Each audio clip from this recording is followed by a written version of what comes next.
नमस्कार दोस्तों, मैं गनिका सिंह स्वागत करती हूँ आप सभी का आपके अपने चैनल गनिकाज में। कैसे हैं आप सब, ये बताने के लिए हमेशा की तरह कमेंट बॉक्स में जय श्री हरे विष्णु जरूर लिखें।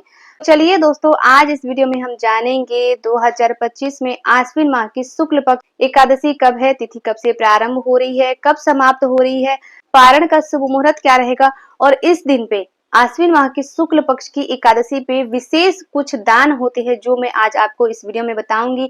तो वीडियो को अंत तक जरूर देखें। अगर आप सभी के लिए वीडियो हेल्पफुल होता है तो प्लीज एक लाइक जरूर करें। इसके साथ ही मेरे चैनल को सब्सक्राइब करके बेल आइकन को प्रेस कर दें ताकि मेरी आने वाली वीडियो की सभी नए नोटिफिकेशन आप सभी के पास सबसे पहले पहुंचे। तो चलिए हम वीडियो को शुरू करते हैं। सबसे पहले तो हम जान लेते हैं कि एकादशी तिथि कब से प्रारंभ हो रही है। तो मैं आपको बता दूं कि एकादशी तिथि प्रारंभ हो रही है 2 अक्टूबर दिन गुरुवार को संध्या के समय 7:11 पर और वहीं एकादशी तिथि समाप्त हो रही है 3 अक्टूबर दिन शुक्रवार को संध्या के समय 6:32 पर। उदया तिथि के अनुसार एकादशी का व्रत रखा जाएगा 3 अक्टूबर दिन शुक्रवार को और 2 अक्टूबर को दशमी तिथि मनाई जाएगी। ठीक है ना। एकादशी का व्रत 3 दिवसीय होता है। मैंने कई वीडियो में आप सभी को बता दिया है कि एकादशी का व्रत 3 दिवसीय होता है। एकादशी के दिन पे महिलाओं को बाल वगैरह नहीं धोना चाहिए, शैम्पू वगैरह नहीं करना चाहिए, मतलब बालों में हेयर कटा, नेल कट, ये सभी कार्य एकादशी के दिन पे नहीं करने चाहिए। ये आश्विन माह की एकादशी बहुत ही महत्वपूर्ण मानी जाती है, तो इसीलिए ये व्रत हमें जरूर करना चाहिए। व्रत जो लोग भी करते हैं ना, कुंडली में कभी भी चंद्रमा जो है वो कमजोर नहीं होता है। ठीक है, तो इसीलिए एकादशी का व्रत हमें जरूर करनी चाहिए। कुछ लोग दोनों एकादशी का व्रत करते हैं, कुछ लोग सिर्फ शुक्ल पक्ष की ही एकादशी का व्रत करते हैं, तो आप लोग देख लीजिएगा। ठीक है, तो एकादशी का व्रत हमें कब रखना है? 3 अक्टूबर को, दिन रहेगा शुक्रवार। ठीक है, तो चलिए अब हम जान लेते हैं कि इस दिन की पूजा विधि क्या रहेगी, एकादशी के नियम क्या रहेंगे। तो जैसे कि मैंने बताया ये 3 दिवसीय व्रत है, तो सबसे पहले दशमी तिथि के दिन हमें अच्छे से बालों में शैम्पू वगैरह कर लेना है, बाल वगैरह धो लेना है। तो गुरुवार का दिन रहेगा तो हम बाल कैसे धोएं, ये भी आप लोगों का सवाल आता है। तो देखिए इसके लिए हम क्या कर सकते हैं, एक दिन पहले ही यानी कि बुधवार के दिन हम जो है वो नौमी तिथि के दिन अच्छे से बालों में शैम्पू वगैरह कर लेंगे। ठीक है, बालों को धो लेंगे। इसके बाद हम जो है वो लहसुन, प्याज, मसूर की दाल, ये सभी चीजें नहीं खाएंगे। वैसे भी अभी नवरात्रि चल रहा है तो नौमी तिथि के दिन हम लहसुन प्याज तो नहीं खाएंगे। तो इस दिन पे हम बाल वगैरह जो है वो धो सकते हैं, धोकर, और हमें नहीं खानी है। जो लोग भी नवरात्रि का व्रत रख रहे हैं वो दशमी तिथि को तो पारण कर ही लेंगे। ठीक है ना, तो पारण में हमें लहसुन प्याज ये सभी चीजें नहीं खानी चाहिए, वैसे भी नहीं खानी है हमें। इसके बाद 3 अक्टूबर को जो है वो हम एकादशी का व्रत कर सकते हैं। ठीक है ना। एकादशी के दिन सुबह सवेरे हमें जल्दी उठना है। इसके बाद हम जो है वो अपना जितने भी स्नान ध्यान है कर लेंगे। अगर हो सके नदी सरोवर पास है तो हमें जानी चाहिए, ना हो तो घर पर ही हम गंगा जल डालकर या तिल डालकर इस दिन पे स्नान कर सकते हैं। इसके बाद घर में पूरे अच्छे से गंगा जल का छिड़काव हमें जरूर करनी चाहिए किसी भी पूजा पाठ के दिन पे, ये बहुत ही अच्छा होता है। तो अच्छे से घर में गंगा जल का छिड़काव वगैरह हमें कर देना है। इसके बाद हम भगवान श्री हरि विष्णु की पूजा करते हैं।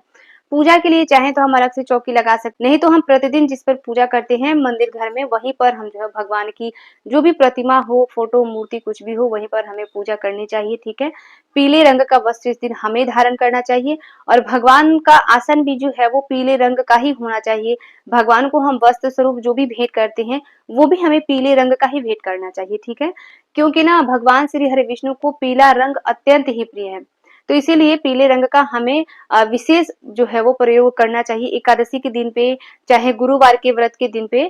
ठीक है ना, विष्णु भगवान के किसी भी व्रत में हमें पीले रंग का प्रयोग ही करना चाहिए। ठीक है, इसके बाद हमें अच्छे से अपनी पूजा पाठ कर लेनी है। ठीक है, भोग में केले का भोग विशेष बताया जाता है, तो केले का भोग इस दिन पे हमें लगाना है। बाकी जो भी ऋतुफल मिल जाता है हम वो लगा सकते हैं, अन्य को छोड़कर। ठीक है, कुछ भी हम भोग में लगा सकते हैं, अन्य भोग में नहीं लगाया जाता है। ठीक है, ना ही इस दिन पे अन्न दान दिया जाता है। ठीक है ना, और ना ही अन्न भोग में लगाया जाता है। द्वादशी के दिन हम अन्न दान दे सकते हैं, अन्न खा भी सकते हैं। एकादशी के व्रत में मतलब अन्न जो है वो पूरी तरह निषेध बताई गई है, तो इन सब चीजों का हमें ध्यान रखना है। ठीक है, और हमें इस दिन पे दान जरूर करना है। दान में एकादशी के दिन हम जो है वो सोना दान कर सकते हैं, अन्न दान कर सकते हैं, वस्त्र दान कर सकते हैं, तिल, छाता, जूता, ये सभी चीजें हैं जो इस दिन पे हम दान कर सकते हैं। ठीक है, बहुत ही शुभ माना जाता है, तो इस दिन पे हमें कुछ न कुछ दान जरूर करना है। अपने सामर्थ्य के हिसाब से ही दान करना चाहिए, लेकिन थोड़ा बहुत दान हमें जरूर करना चाहिए। ठीक है, तो दान वगैरह हम कर लेंगे। फिर संध्या के समय भी अच्छे से स्नान ध्यान करके हमें भगवान की पूजा अर्चना कर लेनी है, भगवान की आरती हम कर लेंगे, भोग प्रसाद भी संध्या के समय लगा देंगे, ठीक है। और एक चीज मैं बता दूं कि एकादशी के दिन पे तुलसी पत्र नहीं तोड़ा जाता, ना ही तुलसी जी में जल चढ़ाया जाता है। और एक दिन पहले गुरुवार है, ठीक है, तो आप लोग जो है वो बुधवार के दिन ही तुलसी पत्र वगैरह तोड़कर अच्छे से रख लीजिएगा, ताकि गुरुवार के दिन या एकादशी के दिन पे तुलसी पत्र तोड़ना ना पड़े। द्वादशी तिथि को भी तुलसी पत्र नहीं तोड़ना चाहिए, इस चीज का भी ध्यान रखिएगा, ठीक है। तो पहले ही तोड़ कर जो है वो हम रख लेंगे। अगर ना हो पाए तब हम गिरा हुआ जो तुलसी माता गिर जाती है, पत्ती झड़ जाते हैं, उसको उठाकर धोकर भी हम प्रसाद में चढ़ा सकते हैं। लेकिन प्रसाद में तुलसी पत्र हमें जरूर चढ़ानी चाहिए, तुलसी पत्र के बिना विष्णु जी का प्रसाद जो है वो अधूरा होता है, ठीक है। इसके बाद एकादशी व्रत में हमें दिन में नहीं सोने चाहिए। तो इन सब चीजों का, ये छोटी छोटी चीजें हैं जो हमें ध्यान रखनी है, ठीक है ना। आई बात समझ में? तो चलिए अब हम जान लेते हैं कि द्वादशी तिथि कब से प्रारंभ हो रही है और व्रत का पारण हमें कब करना है, ठीक है। तो मैं आपको बता दूं कि द्वादशी तिथि प्रारंभ हो रही है 3 अक्टूबर को संध्या के समय 6:32 से, और वहीं द्वादशी तिथि समाप्त हो रही है 4 अक्टूबर दिन शनिवार को संध्या के समय 5:09 पर, ठीक है। शनिवार के दिन पूरे दिन की हमें द्वादशी तिथि प्राप्त हो रही है। और व्रत का पारण जो है वो हमें सुबह ही करना है, सुबह 6:11 से 8:45 तक, ठीक है।